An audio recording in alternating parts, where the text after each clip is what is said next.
आप देख रहे हैं इंडियन। मेरा नाम है वकास अबीब राना, मेरे साथ मौजूद हैं हसन इफ्तिखार। आज हम बहुत सारी जो गुत्थियां हैं उनको सुलझाने की कोशिश करेंगे। पाकिस्तान के पॉलिटिकल सीन में इस तरह लग रहा है कि जिस तरह कड़मस मचा हुआ है, बहुत सारी ख़बरें आ रही हैं, बहुत सारी तरदीदें आ रही हैं, बहुत सारे जो एलाइज़ हैं वो बन रहे हैं, बहुत सारे एलाइज़ जो हैं वो एक दूसरे को निगेट कर रहे हैं। मौलाना फजल रहमान कहाँ जा रहे हैं, पीटीआई फेडरल में किसके साथ जा रही है, पंजाब में किसके साथ शामिल होगी, केपी का सीएम कौन होगा, स्पीकर कौन होगा, प्राइम मिनिस्टर पीटीआई का कौन है, कैंडिडेट कौन है। So there is a lot going on. आज हम उन सब खबरों को लेकर और आपको will try to make sense out of it. तो हसन, सबसे पहले मैं आपको ये बता दूं, Umar Ayub Khan is going to be Pakistan Tehreek Insaf candidate for prime ministership in the centre. आपने उमर अयूब साहब का नाम लिया है कि उनको उन्होंने नॉमिनेट? उमर अयूब से पहले मियां असलम इकबाल पंजाब में उन्होंने नॉमिनेट किया। हाँ, he is going to be the CM. एक और मफरूर आदमी, हाँ, एक और मियां असलम इकबाल साहब भी मफरूर हैं, वो भी अपने घर पे नहीं हैं, पता नहीं कहाँ हैं, अल्लाह जानता है। उनको उन्होंने नॉमिनेट कर दिया, वहाँ पे खैबर पख्तूनख्वा में गंडापुर को कर दिया। तो करना तो फिर ये चाहिए था, इसको मेंटेन रखते हुए। उमर अयूब साहब तो फिर भी सब जानते हैं किधर हैं, तो कोई ऐसा मफरूर आदमी लेके आते ना कौमी असम्बली के लिए भी, ताकि मफरूरों की पूरी टीम हो जाती कि जी कौमी भी मफरूर होता और सूबाई भी मफरूर होता।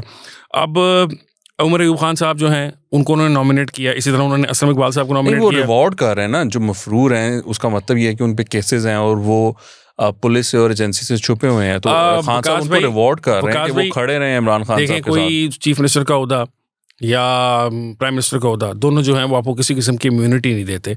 सदर के पास कुछ इम्यूनिटीज़ होती हैं, सदर को आप जो है उसका एक मुआवजा कर सकती है, पार्लियामेंट कर सकती है वो, उसके अलावा आप उसको किसी अदालत में नहीं घसीट सकते या कुछ कर सकते। उसके पास एक सदारती इम्यूनिटी है। दोस्त लोग जो है वो मजाक किया करते थे कि शायद जरदारी साहब भी इसीलिए सदर बने थे कि उनको था कि 5 साल तो मुझे कोई कुछ नहीं कहेगा।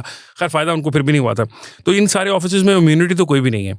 तो आप ये जो सारा कुछ कर रहे हैं, इसकी अगर ये इफ़ इट वर्क्स आउट तो फिर क्या होगा? ये शख्स वो तो जिस दिन हल्फ उठाने के लिए वो पेश होंगे या हल्फ उठाने के लिए वो खैबर पख्तूनख्वा असेंबली में आएंगे या पंजाब असेंबली में आएंगे, तो ये उठाए जाएंगे। जब ये उठाए जाएंगे तो उसके बाद फिर एक नया मसला शुरू हो जाएगा कि जी हमारा चीफ मिनिस्टर आप उठा के ले गए। तो मेरा ख्याल है इसमें थोड़ा सा बैक डाउन करने की जरूरत है। इतना अच्छा, अब इसमें इनकी चांसेस देख लेते हैं ना। मैं ये कहने लगा था पहले तो हम देखते हैं असलम इकबाल साहब से बड़ी इंटरेस्टिंग जो है ना खबर आई है, वो ये खबर आई है कि आप लोग भी शायद इससे आपको इल्म हो इस बात का कि पीटीआई ने कहा है कि हम पीटीआई पार्लियामेंटेरियन जो कि परवेज़ खटक साहब की जमात है उसके साथ इत्तेहाद करने जा रहे हैं। सो आपको पता है कि जमात इस्लामी की जो सीटें थी वो शायद पीछे हो गई हैं। Jamaat Islami no more party in the parliament in the KP assembly. तो उन्होंने अब परवेज़ खटक की तरफ रुख किया है कि उनके साथ वो मिलकर और वो, लेकिन विकास में उनको जरूरत तो नहीं है ना, मतलब 2/3 से ज्यादा अक्सरियत उनके पास। पार्टी की तो जरूरत है ना उनको। They don't have a party. नहीं, आप बात तो सुने ना, 2/3 से ज्यादा अक्सरियत है खैबर पख्तूनख्वा में पाकिस्तान तहरीक इंसाफ की। उनको किसी एक्स्ट्रा वोट की जरूरत नहीं है। जहां तक आप बात करें पार्लियामेंटेरियंस का, देखें अगर तो जो उस पार्लियामेंटेरियंस के सरबराह साहब थे वही कह गए हैं कि मैं अब सियासत नहीं करूँगा, मैं सियासत से किनारा कशी इख्तियार करना चाहता हूँ, या फ़र्ज़ करें अगर वो फ़र्ज़ कर नहीं भी सियासत से किनारा कशी इख्तियार करें तो अवाम ने उनको किनारा लगवा दिया है। ठीक है, अब परवेज़ खटक साहब जो हैं उनकी जो सियासत है वो जिस उम्र के हिस्से में है वो ख़त्म हो गई और वो बेचारे सीट्स हैं उनकी। वो बेचारे दुखी भी बड़े थे कि मैंने इतना कुछ आप लोगों के लिए किया। और इसी तरह वो खाली वो दुखी नहीं थे, महमूद खान साहब दुखी थे। उन्होंने कहा कि मुझे आप लोगों की समझ नहीं आई, मैंने आप लोगों के लिए इतना काम किया। और बात दुरुस्त है, उन्होंने पूरे खैबर पख्तूनख्वा का बजट उठा के सवात में झोंक दिया था, अपने इलाकों में काम किया, नई नई सड़कें बनाई, हाईवेज बनी और पता नहीं क्या क्या हो गया, उसका भी उनको कोई फ़ायदा नहीं हुआ। तो अब ये सब लोग जो हैं इन्होंने इवेंचुअली तो घर वापस आना है ना, तो अब उनको माफ़ी मिल रही है। और खान साहब आम माफ़ी देने की सिचुएशन में आ गए हैं जहाँ वो अपने छोटे लोगों को वापस ले रहे हैं। पीटीआई को ज़रूरत है ना पार्टी की। अगर परवेज़ खटक इज़ अ गुड ऑप्शन, मतलब आप देख रहे हैं किसके परवेज़ खटक साहब को वापस नहीं लेंगे, मौलाना फजल रहमान के साथ मिले, वो परवेज़ खटक साहब को वापस नहीं लेंगे। इमरान खान साहब को ले लेंगे। इमरान खान साहब को जितना मैं जानता हूँ, परवेज़ खटक साहब को तो वो वापस नहीं लेंगे। अच्छा, तो anyway he is sitting comfortable in KP, he will form government आराम से। अब पंजाब में उन्होंने मियां असलम इकबाल को नॉमिनेट किया है, बगैर वजह उनके पास नंबर्स तो पूरे नहीं है। लेकिन अगर पीपल्स पार्टी उनका साथ दे दे और फिर जरदारी साहब, मेरा ख्याल है कि जो अभी आखिरी गिनती थी उसके मुताबिक मुस्लिम लीग नून अगर सिंपल मेजॉरिटी के सर पर नहीं खड़ी तो 1 या 2 का फर्क होगा, 3 या 4 का होगा, 3 से 4 से ज़्यादा का फर्क नहीं होगा। तो ऐसी सिचुएशन में पीपल्स पार्टी उनको ब्लैकमेल भी नहीं कर सकती। आप सुने ना, सुबह से जो बाज है ना वो ये है कि पीपल्स पार्टी और पीटीआई मिलने जा रहे हैं। सुबह से ये चल रहा है and you know I been following it. मैंने कुछ रिपोर्टर्स को कहा कि भाई ये पता करो, पता चला जी जरदारी हाउस में एक मीटिंग चल रही है, तो उसके बाद ज़रा डिटेल्स वगैरह निकल कर सामने आएंगी। उसी दौरान गौहर अली खान साहब खड़े होते हैं डयाला जेल के बाहर और उन्होंने अपनी प्रेस कॉन्फ्रेंस शुरू इस बात से की कि भाईजान Noon league, People's party, MQM is a no go for us, हम इनके साथ कोई इत्तेहाद नहीं करेंगे। अच्छा, फिर वो इत्तेहाद वो पता जो है ना वो कट चुका हुआ देखिए, है। खैर पीटीआई तो इत्तेहाद करेगी नहीं किसी के साथ, और पीटीआई को सूट ये करता है कि एक ऐसी डिसफंक्शनल किस्म की गवर्नमेंट हो जो कि खुल के काम भी ना कर सके, चल भी ना सके, उसका खान साहब को फ़ायदा है, नुकसान नहीं है।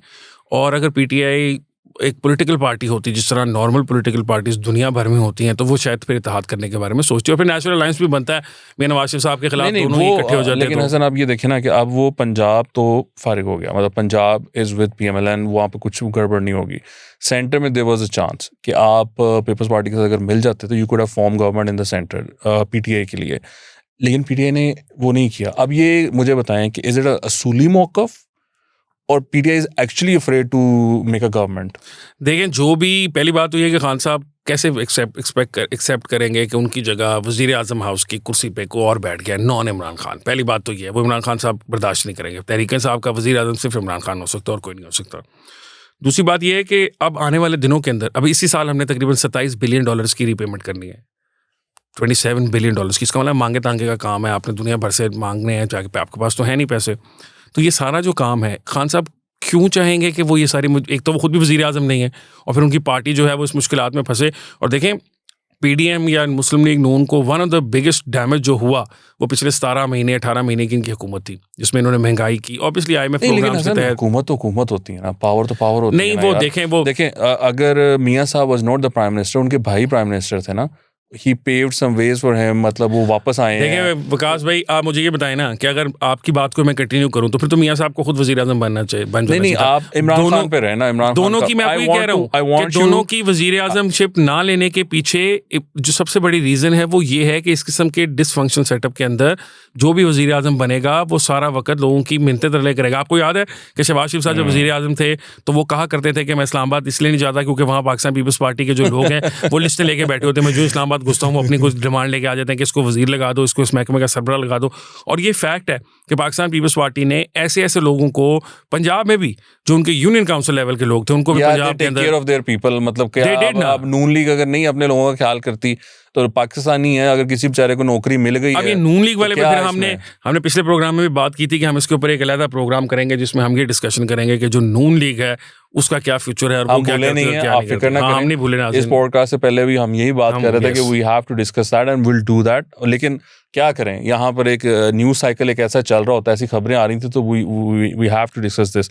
अच्छा जी, वो अब ये तो मामला हो गया ना सेंटर का भी, KP में गवर्नमेंट इनकी बन गई, पंजाब में कोई चांस नहीं है। बलूचिस्तान बड़ी इंटरेस्टिंग जगह है। पीपल्स पार्टी और नून लीग और मौलाना, इट्स अ 3-way। वहाँ पे मेरा ख्याल है मौलाना जो है ना वो पीपल्स पार्टी के साथ मिलकर हुकूमत बना रहे हैं और नून लीग की छुट्टी करा रहे हैं। क्योंकि देखें, मौलाना साहब का कल का इंटरव्यू आपने सुना है, मौलाना साहब ने एक मेहर बुखारी साहबा को एक इंटरव्यू दिया है, उसमें उन्होंने के बारे में कोई बात नहीं की, उन्होंने कोई बात नहीं की, उन्होंने खुल के हमले किए हैं। लेकिन उन्होंने लाडला कह दिया, लाडला कहा। उन्होंने ये तक कहा कि नवाज शरीफ साहब खुद नहीं जीते, अपनी सीटें नहीं जीते, वो अपनी सीट हार गए हैं, बेईमानी से उनको अपनी सीटें जितवाई गई है। मतलब देखें, हाँ, नवाज शरीफ साहब के बारे में उन्होंने ये कहा। तो वहाँ पर फैजुल रहमान साहब मेरा ख्याल है ज्यादा, और फैजुल रहमान साहब जरदारी साहब के साथ गिव एंड टेक करने के बारे में ज्यादा ईजी भी हैं, वहाँ से उनकी गुफ्तगू और नून लीग से मिला भी क्या है। और अभी की बात नहीं है, पुराने ज़माने की बात है। जो मौलाना डीजल मशहूर हैं, ये भी उसी ज़माने के चक्कर में ही है ना सारा कुछ। और फिर कश्मीर कमेटी की चेयरमैनशिप भी लेते रहे मोहतरमा के दौर के अंदर भी, तो इनके ज़रदारी साहब के साथ अच्छे ताल्लुकात हैं और वो चल सकते हैं। वैसे उनकी सियासत खत्म हो गई है। साहब कहते हैं ही इज माय फ्रेंड बडी, वो कहते हैं मौलाना साहब को मजाक का लेवल, मौलाना साहब को गुस्सा इस बात कहना कि उनकी सियासत इमरान खान ने खत्म कर दी।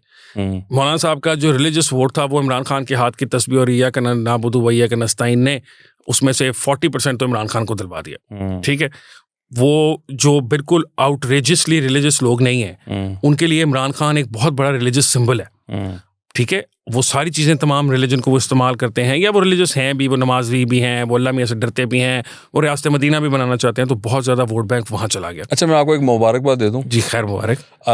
जिस दिन PTI की गवर्नमेंट आएगी सेंटर में, हमें US का वीज़ा जो है ना वो नहीं लेने की ज़रूरत पड़ेगी। हम लैंड करेंगे वहाँ पर and will get the visas, because PTI के माशाल्लाह इतने अच्छे ताल्लुकात हो गए हैं US के साथ कि उन्होंने अभी आज साजिशी US के साथ, जिन्होंने साजिश की थी उस वाले US के साथ, नहीं वो छोड़ें, ऐसी बातें ना करें आप। उन्होंने आज डयाला जेल के बाहर खड़े होकर असद कैसर साहब ने कहा है और बैरिस्टर सैफ ने कि इमरान खान साहब का पैगाम है अमेरिका के लिए कि अमेरिका को इंटरफेयर करना चाहिए और जो जमहूरी इक़्तिदार हैं जिसके लिए वो मशहूर है उनको मेक श्योर करना चाहिए कि पाकिस्तान में वो सब कुछ हो। अमेरिका और यानी कि मुदाखलत करे पाकिस्तान में? नहीं, मुदाखलत क्या, मैं आप बता कह रहा रहे हूँ हैं ना, आपको मुदाखलत ना, करे। ओहो, पीटीआई की गवर्नमेंट जब आएगी तो हमें फ्री वीजास मिलेंगे ना। वो हो सर गया वो है। तो बाद में होगा ना, अभी तो वो इमरान खान बात साहब हो गई है। अभी तो इमरान खान साहब अमेरिका को ये कह रहे हैं कि आप हमारे बिहाफ पे पाकिस्तान के मामलात में वो बात मुदाखलत हो करें गई और ना हमें इक़्तिदार दिलवाएं। हसन साहब, बात हो गई ना उनकी आपस में। वो ये विकीलीक्स का पार्ट 2 इमरान खान हाँ, वाला लग रहा है उनकी मुझे। टॉक हो गई आपस में। अच्छा। उन्होंने कहा है कि ब्रिस्टर सैफ ने कहा है कि वो नजर रखें, ये मैं अल्फाज कोट कर रहा हूँ, जो इलेक्शन के बाद जो मामला चल रहे हैं उस पर वो नजर रखें। और उन्होंने कहा कि खान साहब को अफसोस है कि अमेरिका ने अभी तक वो किरदार अदा नहीं किया जो उनको करना चाहिए। यानी उनका मकसद ये है, उनका जो विजन है उसमें ये है ना खान कि साहब को पाकिस्तान और अफसोस है। अमेरिका भाई भाई, खान और साहब वो अब हम मतलब है कि यूं जाया करेंगे, यूं आया करेंगे, सारे मामला हमारे सेटल हो गए। तो उसकी बुनियाद पर अब अमेरिका का हक बनता है एज पर पीटीआई या इमरान खान कि वो जो मामला था यहाँ पर हमारे डोमेस्टिक, उनको सॉर्ट आउट करें। खान साहब क्या दुख इस बात का है कि उनके जो पैसे खर्च रहे हैं वहाँ पर लॉबिंग के लिए, उसके वो असरात नहीं आ रहे। इक्का दुक्का रिपब्लिकन्स और सेनेटर्स और जो इस किस्म के लोग हैं वो आपको ट्वीटें करते तो नज़र आ रहे हैं, लेकिन जो अमेरिकी गवर्नमेंट है, जो स्टेट डिपार्टमेंट है, वहाँ पर उस तरह की उथल पुथल नहीं। हालांकि जो स्टेट डिपार्टमेंट का और वैसे दूसरी ब्रिटिश जो फॉरेन मिनिस्टर सेक्रेटरी हैं डेविड मिलिबैंड साहब, डेविड कैमरन साहब, उनका तो बड़ा शदीद किस्म का जो है बयान आया था और वो बड़ा तगड़ा किस्म का बयान था। मैं खुद हैरान था पढ़ के कि बरतानिया को एकदम क्या हो गया। हाँ, लेकिन वो इनफ नहीं ना आया हसन। आप नहीं, वो देखें ना। जहाज उतारते पाकिस्तान में आके और पाकिस्तान फौज को साइड पे कर दें, जिस तरह सद्दाम हुसैन की छुट्टी हुई थी और उसके बदले में कोई रिजीम लाई थी। तो इस तरह का रिजीम चेंज चाहते हैं खान देखिए साहब। ना, अब पीटीआई के जो हाँ, मतलब लीडर तो खान साहब इतने बड़े हैं, वो तो सोच होना तो सकते कोई हैं ना। चाहिए आप ना इस तरह सोच का। पे तो नहीं ना है कुछ। डेला जेल का क्या मसला है, एक जेल ही है। हाँ बिल्कुल, ऐसे ब्लैक हॉक हेलीकॉप्टर आए ऊपर से आए ठक करके, जिस तरह वो निकाला नहीं जा ऑपरेशन सकता। करने आए थे उसामा बिन लादेन को अगर किया जा शहीद सकता है बकौल तो खान इधर साहब क्यों के, नहीं? उसामा बिन लादेन शहीद साहब। तो वो देखिए ना, that's what he aspects from them. तो खान साहब, आपकी जो बात हो गई हुई है अमेरिका के साथ, ये कहीं उस तरह की बात ना हुई हो जिस तरह की साडी गल हो गई है नून लीग ने कहा था। नून लीग की हो खान गई। साहब चेक कर लेना, उस तरह की गल नहीं करनी चाहिए। वेल, अभी हम आपसे इजाज़त चाहेंगे बिकॉज बात जो है वो कहते हैं ना कि वसों बार हो रही है। We hope that you like our show and I request कि आप हमारा चैनल जो है उसको सब्सक्राइब करें। बहुत से लोग देखते हैं लेकिन सब्सक्राइब नहीं करते, तो सब्सक्राइब का बटन भी दबाएं और साथ जो बेल आइकन है वो भी दबाएं, ताकि जब भी हम शो लगाएं आपको फ़ौरन उसका नोटिफिकेशन आपके मोबाइल पर आ जाए और आप जहां पर भी मौजूद हैं आपको मालूम हो और आप हमारा शो देख सकें। आपके देखने का बहुत शुक्रिया। खुदा हाफ़िज़।